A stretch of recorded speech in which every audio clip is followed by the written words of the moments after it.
Puede ser clásico o barroco, perverso o conservador, planeado o sorpresivo, sencillo o complicado, rápido. o pausado. El sexo, Siempre será sexo. y desde nuestra opinión, hasta cuando es malo, Es bueno. Cóncavo y con sexo.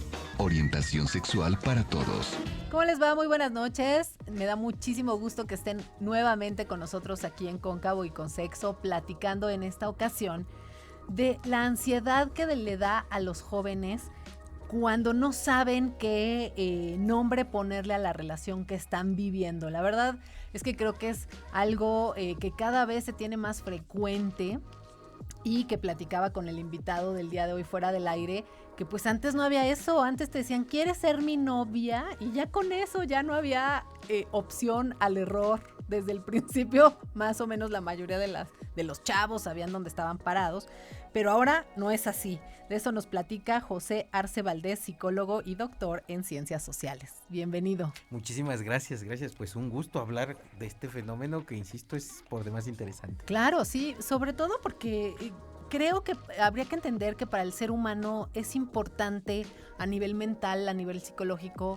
poner una definición a las cosas. Esta es una taza. Uh-huh. Y si alguien llega y te dice es un jarrón, tú vas a estar con la inquietud de que no es así. Claro. O sea, tenemos una necesidad natural de definir lo que nos rodea. Sí, claro, y justo pensarlo desde esa perspectiva nos lleva a la incertidumbre, que es pues gran parte de lo que atraviesa esta situación, ¿no? El qué somos, el cómo nos definimos y sobre todo pues qué vamos a hacer con lo que tenemos entre las manos. Claro, sí es importante porque al final los jóvenes, las nuevas generaciones están como, aparte de que empiezan a tener relaciones afectivas, ¿no? Uh-huh. Están entrando a ese mundo de la sexualidad, de los noviazgos, de enamorarse, claro, ¿no? Y entonces no saber genera ansiedad. Exacto, y bueno, esa es una parte muy interesante porque justo vamos a hablar como de esta perspectiva de los jóvenes que se encuentran en este momento de transición entre que, bueno, ya soy más adulto, ¿no? Ya empiezo a tener como un interés no tan superficial, digámoslo así, en las relaciones. Es decir, ya no es como que nada más andamos un ratito y ya, sino más bien como que ya la relación ahora va a definir un poco quién soy, cómo me ven los demás y sobre todo el cómo me presento ante el mundo. Entonces es muy interesante porque ante esa situación, pues claro que hay un montón de influencias que vamos pensándolo así, dándole norte a la situación. ¿Como cuáles? Pues bueno, toda la influencia que existe en el medio digital, del que son, pues claro, partícipes, que tienen una presencia tremenda en redes sociales y que claro, ahí la influencia está además, presente, por decirlo de alguna forma. Entonces, este tipo de mensajes que llegan se difuminan con una velocidad tremenda y claro que obedecen pues a condiciones de orden social muy interesantes, como cuáles, pues como la fugacidad en los vínculos, ¿no? Creo que es un tema bastante interesante que desde diversos enfoques, particularmente de corte sociológico, pues nos llevan a explicar el por qué estamos como estamos, ¿no? Es por qué nuestros vínculos cada vez se rompen con mayor facilidad o cuesta mucho trabajo generarlos, ¿no? Por decirlo de alguna manera, pensando en Bauman, ¿no? Un sociólogo, filósofo más bien, un sociólogo muy contemporáneo, que justo habla de esto, la fragilidad de los vínculos en un mundo en el que todo es transitorio, todo es rapidito. Uh-huh. Es decir, pensar por ejemplo en TikTok, ¿no? Que es el scroll súper rapidito, uh-huh, así las relaciones. Sí, tenemos ya una cultura de úsese y tírese, ¿no? Uh-huh. O sea, el pañuelo desechable antes se lavaba, se planchaba, se guardaba con cuidado, se bordaba el nombre, o sea, como que un tema para durar, ¿no? Y que además te daba identidad y ahora ya no. Me quedo mucho pensando en esto de la cultura digital y cómo los jóvenes entienden las relaciones. Creo que parte de esto es, tenemos por un lado la libertad de elegir y de no, ahora sí, literal, no casarte con alguien como a la primera de cambios porque hay un mundo por descubrir. Claro. Pero al mismo es un arma de doble filo esta libertad porque o qué es lo que genera que la gente tenga estos vínculos fugaces de los que nos hablas?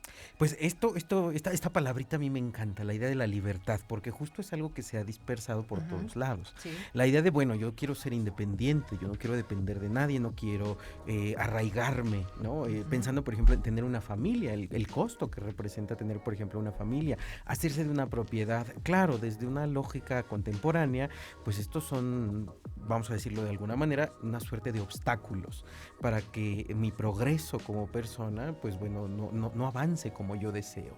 Entonces, si a eso le sumamos, pues toda esta cultura, insisto, que está presente en los medios digitales, donde lo que vale la pena es el viaje, la independencia, yo me compro mis propias flores, ¿no? Yo disfruto mi compañía, mi mejor compañía soy yo, pues claro que son mensajes que inundan el discurso de las personas jóvenes y en ese sentido, claro, se apropian de ello, precisamente porque no lo ven nada más representado en un espacio, sino en múltiples actores que, claro, pues tienen relevancia para ellos. Claro. ¿Tú dirías que entonces está inmiscuido en este tema, por un lado, la idea de libertad, la idea contemporánea del no depender de alguien, ¿no? Pero también el miedo o las inseguridades de no poder cumplir con ese rol? Claro. ¿Dirías también? Sí, claro, por ahí va justo la idea, porque esta idea, pienso yo, de soledad que nos venden disfrazada de libertad, es muy interesante, es muy paradójica, porque por un lado nos permite construirnos como personas, como individuos, pero finalmente nos va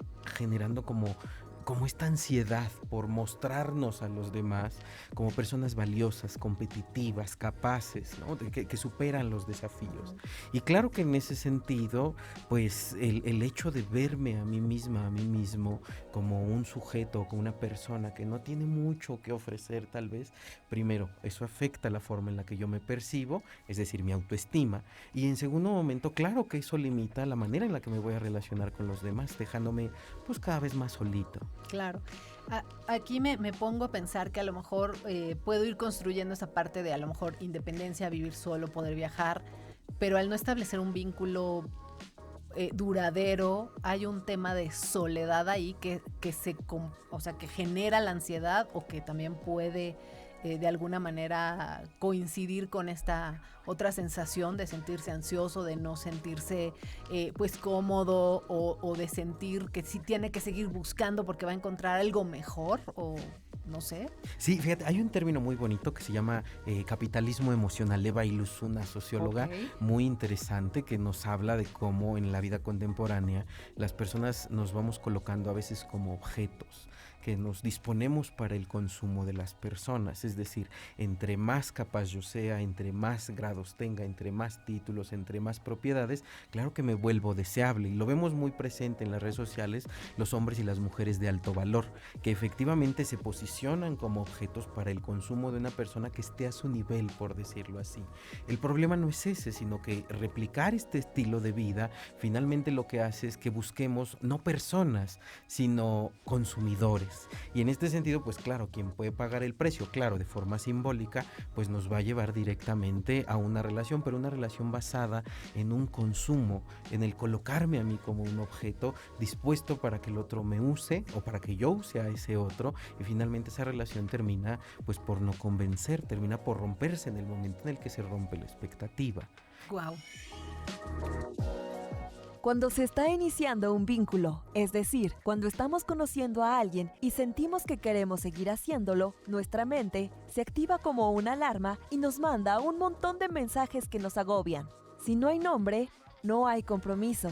Si no hay compromiso, puede durar poco. Hay descontrol, incertidumbre y miedo a sufrir. Muchas veces tenemos la necesidad de formalizar el vínculo rápido para aliviar todo esto, pero la realidad es que conocer a alguien es un proceso y como todo proceso, tiene sus tiempos y etapas.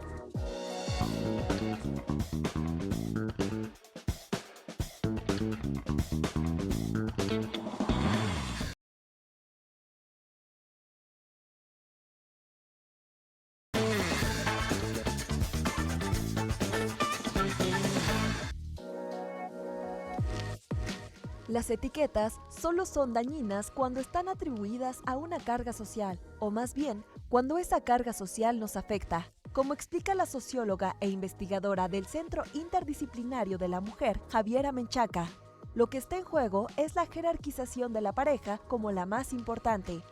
Cuando establecemos que no queremos ni matrimonio ni soledad, también estamos incurriendo en una lógica binaria para entender las relaciones humanas, como si no existiera una gama de posibilidades de relaciones, ya sea con múltiples parejas, sexoafectivas u otro tipo de vínculos como las amistades.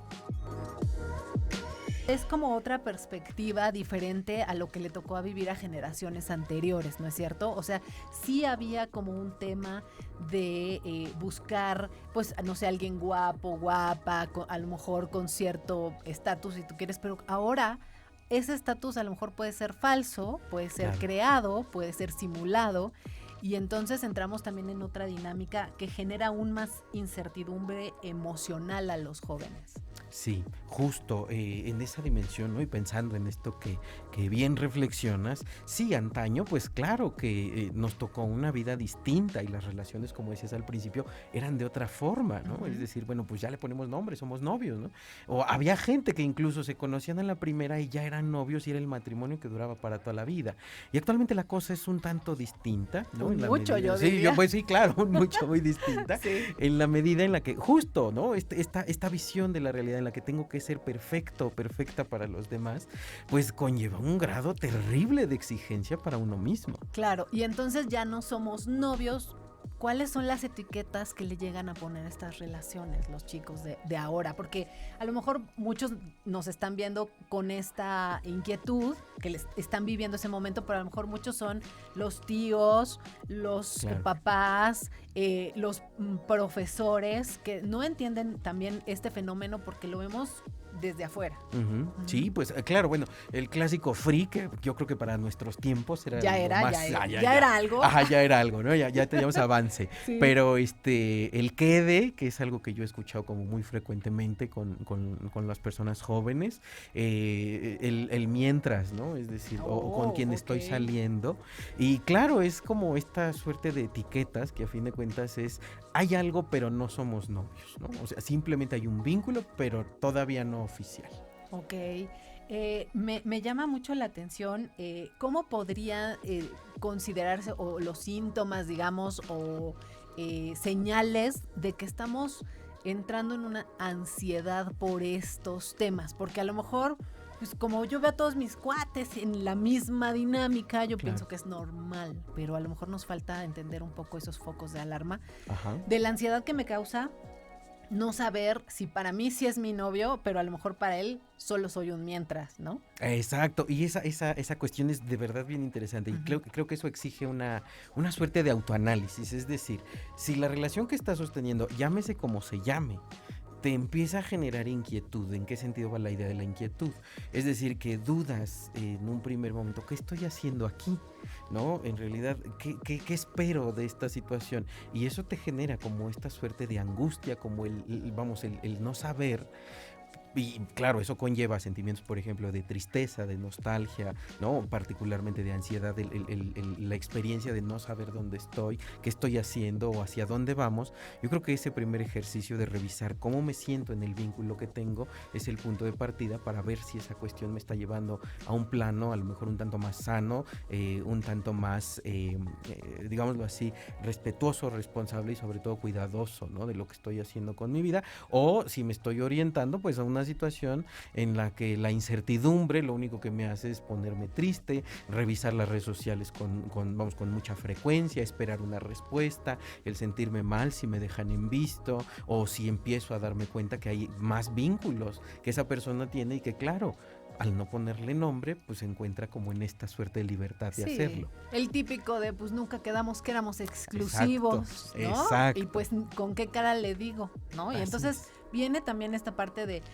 pues entonces yo voy a salir con otras personas, ¿no? Así es. Al mismo tiempo, porque al fin No somos nada. no somos nada. Así o sea, qué es. fuerte, ¿no? Sí. Y más que una cuestión generacional o demás, pienso que efectivamente hay todo un medio que refuerza este tipo de ideas, ¿no? Hay películas que abordan esto, series donde esto se manifiesta, ¿no? Existe, pues insisto, toda la cultura que está en las redes sociales y finalmente eso, si yo como persona joven, ojalá no, como persona joven, consumidor de todo este tipo de materiales, pues claro que eso interviene en mí y socializa ideas, ¿no? Y nos lleva a pensar que el mundo es como lo veo. Entonces, claro que hay una influencia directa desde nuestros consumos. Y bueno, si lo pensamos así, nuestros amigos, amigas en la escuela, ¿no? O en los espacios donde yo tenga presencia e injerencia, se manejan bajo el mismo discurso, pues entonces, ¿qué alternativa me queda más que creer que las relaciones así tendrían que ser? Claro, qué interesante. Yo creo que hay que darnos cuenta que las relaciones son lo que nosotros queremos que sean, ¿no? Claro. Siempre y cuando sepamos qué queremos, porque déjenme decirles que a veces ese es el punto toral de que sabemos que queremos una pareja guapa, simpática, o sea, sí, pero no tenemos realmente claridad de lo que queremos en la pareja y eso es lo que nos causa esa ansiedad y esa ansiedad de no saber con claridad que quiero un noviazgo, así, porque suena vintage, ¿no? Ajá, sí. Suena anticuado, ¿no? Entonces, por eso es importante entender qué es lo que queremos de una pareja. Y fíjate, y además de eso, tampoco hay que tener tan claro qué queremos de una pareja, porque eso entonces encasilla a las personas en moldes que difícilmente pueden ser reales. Es decir, pensar, por ejemplo, que yo quiero una novia o un novio que sea perfecto físicamente, que sea responsable, que vaya al gimnasio, que tenga todo el horario cubierto y además que me destine tiempo. La verdad es que las personas no somos así. Y creo que ahí es la gran falla de lo que estamos hablando, que las personas no nos atrevemos ni siquiera a mirarnos desde la perspectiva humana que somos. Es decir, somos personas vulnerables, tenemos nuestros detalles, nuestros momentos, tenemos nuestras circunstancias de vida que nos hacen ser distintos y no ser muñecos de plástico. Entonces, en ese sentido, yo creo que abrir la posibilidad a entender que las demás personas también tienen su lado, digámoslo así, oscuro, tienen sus detallitos, decía mi mamá, ¿no? Sí. Su lado vulnerable, eso yo creo que abriría en gran medida la posibilidad de una relación más auténtica. Claro. Según especialistas de antropología social, se dice que, en una relación sin etiquetas, cada vez que uno de los involucrados pregunta ¿qué somos?, surge una pelea, porque siempre uno de los dos menciona que se tiene miedo de estar en una relación. Con el tiempo, esa falta de claridad empieza a generar inseguridad y cuesta tomar decisiones o hacer planes juntos. De ahí nace la ansiedad anticipatoria. Este fenómeno psicológico es un tipo de ansiedad caracterizado por el malestar ante la idea de sufrir un pico o a perder el control ante una situación concreta que sabemos o creemos que se dará en el futuro próximo.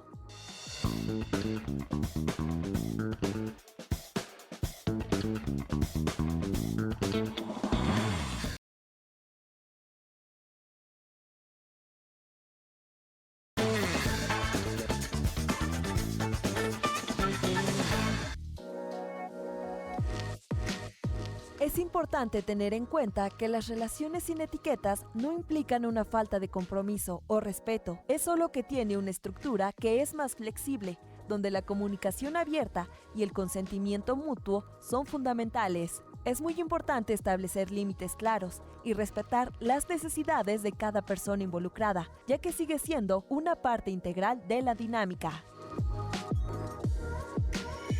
Ya quedamos como la presión en las redes sociales, como el entorno de su misma generación o de este mundo que viven, pero también el hecho de que se contraponga con lo que los papás esperan de ti, con cumplir con los estereotipos sociales un poco más tradicionales, porque es un choque interesante también que puede generar ansiedad. Ok, yo ya sé que quiero un free, órale, porque no quiero tener un novio ahorita, ¿no? O una relación más seria. Pero por otro lado, en mi casa toda la vida me preguntan, ¿y ya tienes novio? ¿Y cuándo vas a traer a tu novia? ¿No? O sea, entonces eso crees que también le abone mucho a la ansiedad. Y más en esta sociedad latina, que somos expertos en eso, ¿no? Sí, claro. Y bueno, eso es algo muy interesante porque podríamos pensarlo en diferentes escenarios, porque efectivamente hay un dicho muy conocido entre las familias y entre los papás y las mamás que suele decir, le voy a dar a mi hijo o a mi hija aquello que yo no pude tener, ¿no? Y en este sentido, claro, pues si yo me casé a edad temprana, yo esperaría que mi hijo o mi hija se desarrolle, crezca y conozca otros lugares de esta realidad que a lo mejor a mí no me tocaron. Entonces, en ese sentido puede haber dos escenarios. El primero, donde yo digo, bueno, pues hija, no te preocupes, ¿para qué no te apuras tanto por tener una pareja? ¿Para qué te presionas tanto por encontrar el amor de tu vida? Mejor disfrútalo. Y entonces tenemos un escenario que efectivamente lo que hace es favorecer, no digamos que dirigir plenamente, pero sí vamos a orientar de alguna manera o sostener estas narrativas. O por otro, el que bien comentas, una familia muy tradicional en la que la idea del amor es como sustantiva, ¿no? Para el vínculo que yo espero que pueda tener uno de mis hijos o mis hijas, y claro que eso nos lleva pues a escenarios, insisto, en los que la presión y mi deseo de libertad más el discurso de lo que yo veo, de lo que consumo y de lo que en mi realidad está presente, pues empieza a chocar. Claro. ¿Cómo podríamos decirles a los chicos, tú que tienes contacto como académico, que estás en contacto con ellos, ¿qué tips les darías a ellos como para desmarcarse un poco de estos contrastes, de estas realidades que nos bombardean todo el tiempo y empezar como a ver o a descubrir o a pensar qué es lo que realmente quieres? O sea, hacer, no sé, a lo mejor un plan de vida o hacer un análisis personal sobre lo que espero o sea, como tú dices, desde el punto de vista humano, sin romantizar, pero sin tampoco desdeñar el valor de una relación más seria. Claro, bueno, algo muy importante pienso que, o un punto de partida muy, muy importante, primero es reconocer que las personas, reitero, tenemos nuestros bemoles, ¿no? Es decir, que no somos personas perfectas y que claro, a la primera no tengo que salir corriendo. Es decir, está de moda el término de las red flags, ¿no? Sí. O sea, bueno, hace un par de años estuvo de super moda. No, siguen. Siguen Yo creo ahí. que sí. Y bueno, en ese sentido, pues claro, a la primera red flag yo salgo corriendo. Entonces, entender que las red flags no necesariamente tienen que ser como el freno a una relación, sino más bien la posibilidad de conocer la realidad de otra persona es el primer punto de partida. Es decir, no ser tan exigentes, y claro que se va a oír tal vez medio raro, ¿no? Pero no ser tan exigentes con la otra persona, sino permitirle ser. A fin de cuentas, no es una taza o no es un micrófono que yo puedo utilizar, sino una persona con quien quiero convivir. Claro, fíjate qué interesante, porque es como esto, ¿no? De que, por ejemplo, solamente salgo con personas de más de un 80, con coche del año, y total que eso hace que primero se te bajen, o sea, que el universo sea más pequeño. Claro. Y dos, no darte el chance de conocer a personas con las que puedes tener más en común que con alguien que mide un 80 o más, ¿no? Es decir, a lo mejor no estamos fijando en las cosas que no tenemos que fijarnos en la búsqueda de la perfección. Así es. Y que también no nos damos cuenta o no nos sinceramos con nosotros mismos de decir, pues tampoco soy tan perfecto yo. Exacto, porque esa es la otra cara de la moneda. Sí. Porque claro, exigimos al mundo la perfección, pero no hacemos un ejercicio de autoevaluación nuestro. Y en ese sentido, claro que sería muy valioso que nosotros también nos revisáramos y dijéramos, bueno, claro, yo tengo mis detalles. Y tal vez ahí está la riqueza en una relación, en que no soy perfecto. Entonces no vamos a ser los muñecos del pastel, sino más bien dos personas que a través de un vínculo pues nos vamos a ir conociendo y sobre todo vamos a ir creciendo de manera conjunta, sin miedo, porque ese es el truco, el perderle el miedo a la diferencia y perderle el miedo a la imperfección. Ay, qué bonito. Yo creo que con ese mensaje nos quedamos y pues ¿dónde te puede encontrar la gente que quiera saber más, que quiera acercarse a ti para pues tener o ampliar estos panoramas o entender más estos contextos? José Arce Valdés, psicólogo y doctor en ciencias sociales. ¿Dónde te pueden encontrar? Pues claro, bueno, estoy en la Facultad de Ciencias de la Conducta de la Universidad del Estado y bueno, también me pueden encontrar a través de mis redes sociales, particularmente en Instagram, es donde estoy más activo, @pepearcep, ahí me pueden encontrar con todo gusto. Oh, muy bien, pues agradecemos mucho tu presencia en este programa. La verdad fue una charla muy ilustrativa de estas nuevas realidades que a veces pues como cambian tan rápido no les llevamos mucho el paso y bueno, hay que repetir estas pláticas, estos temas. Siempre bienvenido aquí en Cóncavo y con Sexo. No, pues muchas encantado, gracias. Muchísimas gracias. Y antes de irnos también queremos agradecer a Loyalty Boutique por el vestuario del día de hoy. Los pueden encontrar, ya saben, en Facebook e Instagram para los que nos ven en televisión, en la página web y en YouTube. Ahí están apareciendo, pero es Loyalty Boutique y Loyalty Boutique Ivonne Valenzuela para que los que nos escuchan a través de Radio Mexiquense. Yo soy Ingrid Madrigal y a nombre de todo el equipo les agradecemos muchísimo su participación, su ojo atento en este programa y los esperamos aquí mismo la próxima semana. Hasta entonces, bonita noche. Las opiniones vertidas en este programa son responsabilidad de quien las emite y no representan la posición del Sistema Mexiquense de Medios Públicos.